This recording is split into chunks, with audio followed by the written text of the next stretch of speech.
On today's episode of The Front Row, we are at the FiberMax Center for Discovery, and our special guest on the program is Lacee Hoelting, who is the director here at FiberMax. Lacee, welcome to the show. Thank you for being our guest. Thank you for having me. Excited. This is my first time out here, but as an old farm boy, I just feel right at home, and I can't wait to talk to you about all of the things that are going on here. Tell us, first of all, a little bit about FiberMax and the center here, a little bit of historical context so we kind of know what it is. Yeah, so a couple names that people familiar with Lubbock history might recognize would be Alton Brazel, Arch Lamb.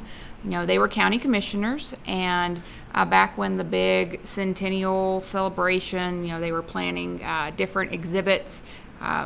They had kind of started a farm collection, the Lubbock County had, and they were going to put it on display for that big celebration, and they started putting items at shallow water. And I believe 1969 was when they called the Lubbock County Historical Collection was officially started by the Commissioner's Court. I believe they opened that park in 1976, and it sat out there. A lot of people walked through, lots of restored farm equipment. People came from all over to donate items, both on the South Plains and beyond, and it really became Alton Brazel's kind of passion project. He became really interested in history and getting a lot of these items donated, researching them. I believe the Texas Tech Museum Sciences students played a role in helping research some of the items that people were bringing in and donating. And this collection sat partly at shallow water, partly in a downtown warehouse in Lubbock, and he kept getting people interested that had strong ties to the ag community. So in 2001, they finally got a nonprofit started for the museum itself called the Agriculture Heritage Museum. We've gone through a couple name changes. And we were in a borrowed building from the Windmill Museum. Mm-hmm. And then I came on in about 2008, and they said, we want capital campaign, we need to raise this much money, and the city's going to give us a wonderful site, just under 25 acres, if we can raise $1 million to show we're serious about this. And we did. We raised $1.2 million by the deadline. That was 2008. Here we are, 2026. We have finished our third. We kind of planned the whole museum in 3 phases.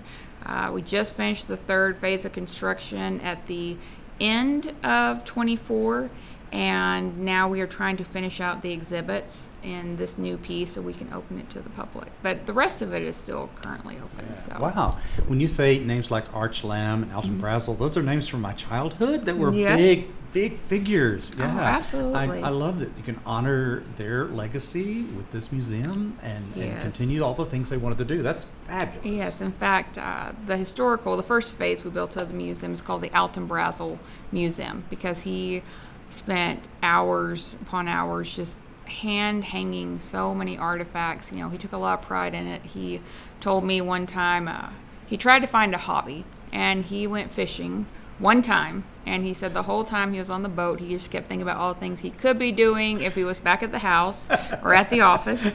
So then he never got another hobby. He just kept collecting farm implements and tools, hand tools, a little bit of everything. So he and the Commissioner's Court are responsible for really starting that collection, and then it was put on permanent loan to us in around 2001 when we started the nonprofit. So some great Lubbock leaders in the ag industry have been involved since the beginning. Dan Taylor is our board president. He's been around for a while. David Langston was the original board president. Mm-hmm. Patty Jones was instrumental in helping us with the county historical collection.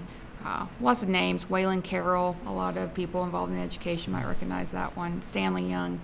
We have a great board. We have a lot of passionate people that have kept this place going, and we've slowly been able to add more and more. The Pullman train car is a huge hit. People that might not necessarily be interested in farm history and education will still come to see and walk through the train car. Sure. Thanks to the Underwood family and the Lubbock Heritage Society that helped get that piece done. We have a Ropesville house from the Ropesville Project, which was the FDR New Deal program just down the road. 77 families, farm families, were given a farmhouse, so many acres, a chance to kind of start over during the Depression. And we have one of the houses from those original 77 families here on site. We even have docents, volunteers that grew up on the project that come out and give tours to the kids and talk about what it was like living there. So we have that to complement. Of course, we have a lot of tractors and implements. We have irrigation, pretty much anything that can be tied to making a living in agriculture in this area. We cover it. We talk a lot about cotton. Obviously, we are very cotton heavy. It's a huge part of our economy here. So we really like to talk about it quite a bit. And we have the Taylor Cotton Heritage Center, which is in this new piece. We have a 1875 Goodman gin that came out of Van, just outside Tyler, Texas. It sat at the Tech Museum and Ranching Heritage since the 70s and was never really on display or fully restored, so we were able to move it here and put it in this new wing. It's a huge building with an animal-powered bell press and gin stand, so it's really neat because we don't have a whole lot of history that old for people to come see in this part of the world. Well, that's really cool. Yeah. Well, you mentioned a lot of great people, and obviously your leadership has had a lot to do with that. Tell me a little bit about your journey that brought you here. Well, I would say I've always been a history fan, but my background was agriculture. I was big in FFA speaking. I was a state FFA officer. Spent a year traveling Texas, talking to 3 schools a day, 5 days a week. And during that time in FFA, I met Dan Taylor and several people that were involved with this museum. When I was finishing grad school at A&M, I was interning at the Houston Livestock Show, and Dan saw me, called me over, and was asking me a bunch of questions about my plans after I graduated and what did I think of this and that. And then he said, okay, well, that's your first interview. Come to Lubbock, we'll have a second. I'm like, okay, well, what's the job? And well, we have this ag museum, and we're really trying to grow it, and we need someone to step in and help be the new director. And I didn't have any, I guess you don't really ever plan to be a museum director. That was not in my degree plan at all, but I've enjoyed it. It changes. You know, I've always been tied to agriculture, whether it was the education side or FFA, but being able to share what the ag industry does with the public and helping people understand where their food and fiber comes from, not just historically, which we do a lot of, but even telling modern education of agriculture. You know, what are the biggest issues facing us? Where does this come from? What role will, you know, this new technology play in food and fiber production? So we're trying to tell a pretty big story.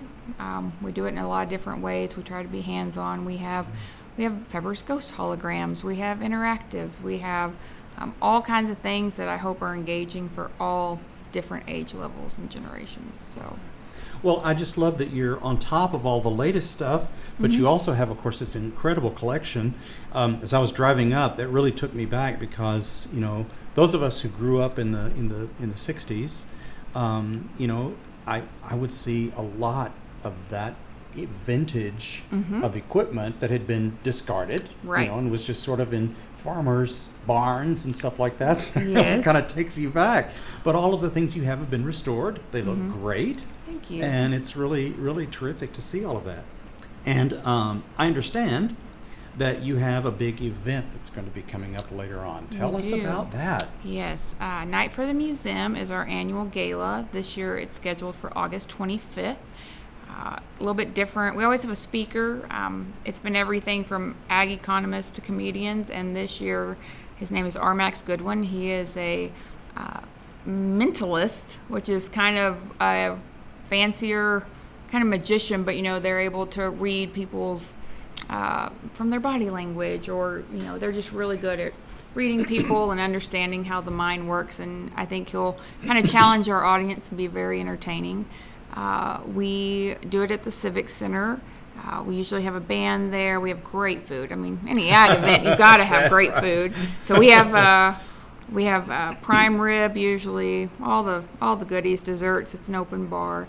We have a huge auction that's part of that, the silent auction. That'll open up 2 weeks before the event, and you can, even if you don't want to buy a ticket or come to the event in person, you're welcome to bid in the auction and buy something that would support FiberMax Center. So. Right. For people who are interested in tickets, how can they do that? You can go to our website, which is allaboutag.org, and you'll see it right there on the main page. You'll say A Night for the Museum. Click on that. You can buy a table, individual tickets, whatever you're interested in. If maybe you want to donate an item for the auction, we're still accepting items for that.